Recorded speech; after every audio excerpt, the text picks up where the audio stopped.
નમસ્કાર અમારા વાલા પેન્શનર મિત્રો, નિવૃત્ત કર્મચારી મિત્રો, ભાઈઓ તથા બહેનો, આપ સૌનું હાર્દિક સ્વાગત છે આપણી પોતાની યુટ્યુબ ચેનલ પેન્શન ગુજરાતમાં।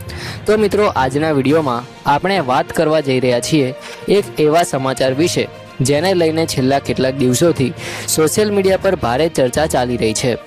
મિત્રો, ઘણા વોટ્સએપ ગ્રુપ, ફેસબુક પોસ્ટ અને યુટ્યુબ વિડીયોમાં એવા દાવા કરવામાં આવી રહ્યા છે કે ઈપીએફઓ હેઠળ મળતી લઘુત્તમ EPS 95 પેન્શન હવે ₹1000થી વધારીને સીધી ₹7500 કરી દેવામાં આવી છે।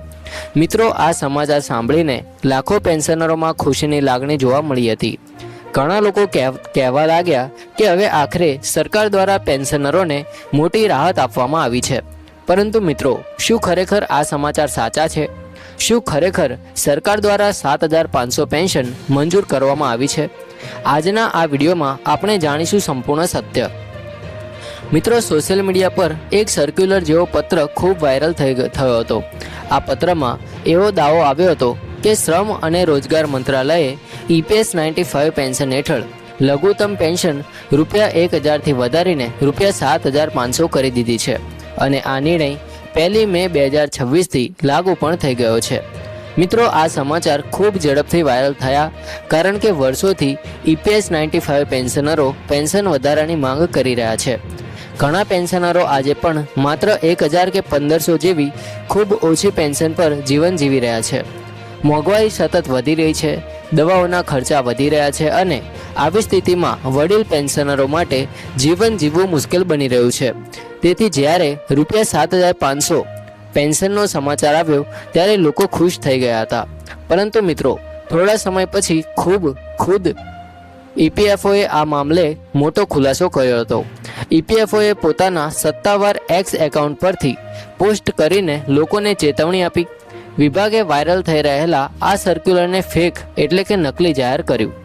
EPFOએ સ્પષ્ટ શબ્દોમાં જણાવ્યું કે સોશિયલ મીડિયા પર ફરતો આ પત્ર સંપૂર્ણપણે ખોટો છે અને હાલમાં લઘુત્તમ EPS પેન્શન ₹7500 કરવામાં આવી હોવાની કોઈ સત્તાવાર જાહેરાત કરવામાં આવી નથી।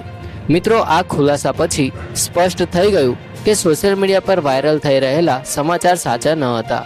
મિત્રો, આજના સમયમાં સોશિયલ મીડિયા પર કોઈ પણ સમાચાર ખૂબ ઝડપથી ફેલાય છે।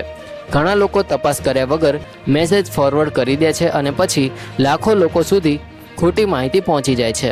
ખાસ કરીને પેન્શન, DA વધારો અને સરકારી યોજનાઓ જેવી બાબતોમાં લોકો તરત વિશ્વાસ કરી લે છે। પરંતુ મિત્રો, કોઈ પણ સમાચાર પર વિશ્વાસ કરતા પહેલાં સત્તાવાર માહિતી તપાસવી ખૂબ જ જરૂરી છે। જો સરકાર ખરેખર કોઈ મોટો નિર્ણય લે તો તેની જાહેરાત EPFOની સત્તાવાર વેબસાઇટ અથવા સરકારના ઓફિશિયલ સર્ક્યુલર દ્વારા કરવામાં આવે છે। મિત્રો, અહીં એક વાત ચોક્કસ સાચી છે કે EPS 95 પેન્શનરો લાંબા સમયથી પેન્શન વધારાની માંગ કરી રહ્યા છે। ઘણા સંગઠનો સરકાર સમક્ષ રજૂઆત કરી રહ્યા છે કે 1000 પેન્શન આજના સમયમાં પૂરતી નથી કારણ કે મોંઘવારી અને સારવારના ખર્ચા સતત વધી રહ્યા છે। તેથી ભવિષ્યમાં સરકાર કોઈ નિર્ણય લઈ શકે છે, પરંતુ હાલમાં 7500 પેન્શન મંજૂર થઈ ગઈ છે એવો દાવો સંપૂર્ણપણે ખોટો છે। તો મિત્રો, આજની આ માહિતીનો સાર એટલો જ છે કે હાલમાં EPFO દ્વારા ₹1000થી ₹7500 પેન્શન વધારો જાહેર કરવામાં આવ્યો નથી અને વાયરલ થઈ રહેલા પત્ર નકલી છે। તેથી કોઈ પણ ખોટા સમાચાર પર વિશ્વાસ ન કરવો અને હંમેશા સત્તાવાર માહિતી પર જ વિશ્વાસ કરવો।